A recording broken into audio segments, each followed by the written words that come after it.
Right, so the last few weeks I've been kind of rushing and getting ahead of myself a bit because, oh come on, flip, camera, flip. Because I've been, so I've got these, I've got a few pieces of ferrite in here. And obviously I don't have enough of these little ones. But, yeah, basically I'm trying to slow down a bit because I've been getting ahead of myself. You see, the problem is I've been making design changes. So I went and printed those other three, which turns out I'm not going to be able to use because after thinking about it, I printed these, the new ones, which weren't the new ones with the snaky bit, and then I ended up not using them. So this is what happens. You see, you get ahead of yourself, and you end up redesigning stuff, and you go back a step. So I'm just trying to take it steady. I just want to get these segments done now. This is why I tried to make these new segments where I can put a ferrite in, which is what I've got there. I can put a ferrite core in there, or I can put the steel ones in. Now that's more economical because that way I'm not going to end up having to 3D print more segments if you want to try the ferrite in place of the steel. So with this I actually went back to the SketchUp model and redesigned these because these were right next to the segment, the ferrite segment that goes down this bit. They were too close. The reason that I didn't take into consideration the fact that because it was so close, this bit that sticks in would end up without any material supporting it. It would just fall out. So I had to put a big about a millimetre gap between the ferrite slug and this bit here, otherwise this little piece in the middle would have just fallen out because there was nothing holding it in place. So with this now, it means I can use my steel shim instead of the ferrite. As you can see, I can push that in, so I can put the steel segments in or the ferrite, whichever, which gives me a bit of a flexibility, and I can put two of them in this side.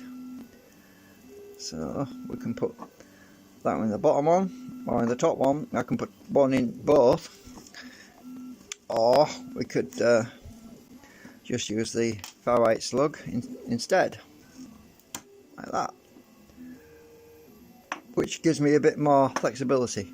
Yeah, so I'm trying to be a little bit more economical right now because I am so fed up of buying filament and then realising that I've made a few boo-boos. Well, we all make boo-boos. So the little slots there are for the small steel segments to flare out the field, because obviously this outside part is where it comes on the back of the coil, on the back of the canopies. So we need to flare that flux out more to get more gain. So just thought I'd do a quick update. I don't want to be on, don't want to be live too long because I'm making too many videos lately as well. That's another thing I want to economize on, is making, because the more videos you make, the harder it is for people that come along to catch up to where I am, and because I'm covering small points and not the whole point, you know what I mean. So options, yeah. So anyway, with this, obviously I'll take the big ferrite slug that's already in the rotor right now across the room and put them in here. Yeah, so I'm printing another one of these right now. It's on the print bed. I need another, after these, I need a total of 6. I've got, well, when that one's finished printing I'll have 2, so I'll be needing another 4 of these. And then I can swap out the ferrite material that's in the rotor and put them in here, then populate with either ferrite. Well, I'm going to be using the steel actually to begin with, because I don't have the ferrite, enough of these little ferrite rods. I did find some on eBay, but these are 5mm in diameter, and the ones I found on eBay were 6mm in diameter, so they're actually a millimetre too big, which is kind of lousy. So I'm going to have to wait a while and just keep searching. Hopefully I'll get some. Hopefully there'll be some 5mm ones showing up at some point, or I'll have to find another source for 5mm, because they've got to be long enough, you see. These aren't really long enough, if you look. They're actually a bit too short.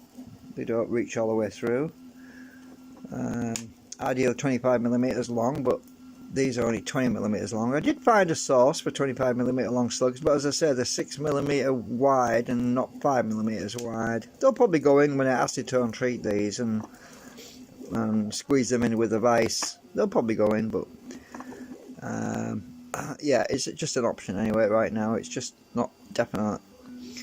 What else is there at the moment? Well, not a lot right now, but as I said previously, the original design, which I actually sent the earlier version to a friend of mine in America, he hasn't had a chance to actually assemble it or test it yet.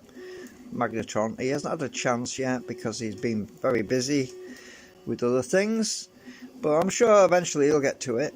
But the original design that he has was with the flared cores, using this arrangement. And that arrangement, even though it caused a lot of drag on the system and it was running pretty slow, it didn't exhibit slowdown when I put a load on it. So that arrangement is definitely better. Obviously, if we don't have the steel, if we don't have all steel cores, and this is pretty heavy roll steel cores as well, it shouldn't be half as bad. This is why I'm hybridizing it. This is why we're going to use ferrite on the middle. This is why we're going to use ferrite in this section and steel on these sections, because that way it doesn't have the steel directly coupled to the rotor stator, the magnet status on the generator. So I'm hoping that what will happen is, the idea is that we'll have a certain amount of reluctance in the acquisition of flux on the steel segments on here. So the ferrite reacts much more rapidly to higher frequencies or to change.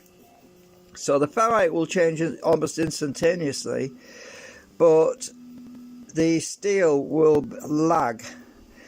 The steel which goes in these will lag behind slightly, creating a slight rejection on change, and the idea is that this will also help with the anti-lag situation. Obviously, once it acclimates to the flux field, the saturation of the steel, once it acclimates, then, and this is moving, obviously, we should end up with a little bit more acceleration instead of drag when we exit the field through the coil. And obviously this is moving core, so it's effectively air cored for the coils, because the cores are actually moving through the coil and then only there intermittently, so the core material is actually moving through the coil. So it is kind of like a moving core, basically. So I forgot where my camera's pointing, sorry. So it is effectively moving core, as I said, it's moving through like that, yeah. So right, that's it for now. Just a little update. Okay, bye for now.